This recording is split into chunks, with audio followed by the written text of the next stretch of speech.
శ్రీకృష్ణుడి జీవితంలో ఆనందదాయకమైన ఘట్టంలోనే 10 రాయండి మీరు, ఒకటి కాదు 10 లేవండి, 2-3 మించి మీకు దొరకవండి. విషాద ఘట్టాలు రాయండి అమ్మా, నేను చెబుతున్నా ఓ 25 దొరుకుతాయి, ఓ 25. అది శ్రీకృష్ణుడి జీవితం. పుట్టింది జరసాల్లో, పుట్టిందో తల్లిక, పెంచిందో తల్లె, పుట్టిందో తండ్రిక, పెంచింది ఇంకో తండ్రే. అందులో పెంచిన తండ్రికేమో వీడు తన బిడ్డ కాదని తెలుసా, ఆ తల్లికేమో తెలియదా?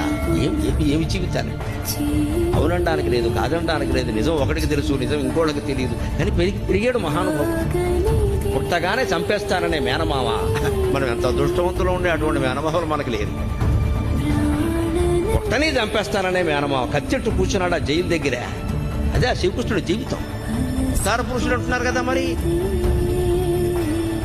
ఇంత భయంకరమైన జీవితంలో కూడా భగవత్తత్వాన్ని వ్యక్తం చేసిన మహానుభావుడు శ్రీకృష్ణుడు. కృష్ణం వందే జగత్.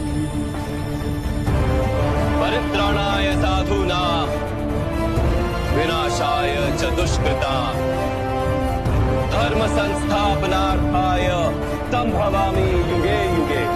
ఇవాళ మృత శరీరాన్ని ఒక్క పూట ఉంచాలంటే ఎంత కష్టం అవుతుంది. భాగవతం భారతం చదివి తెలుసుకోండి.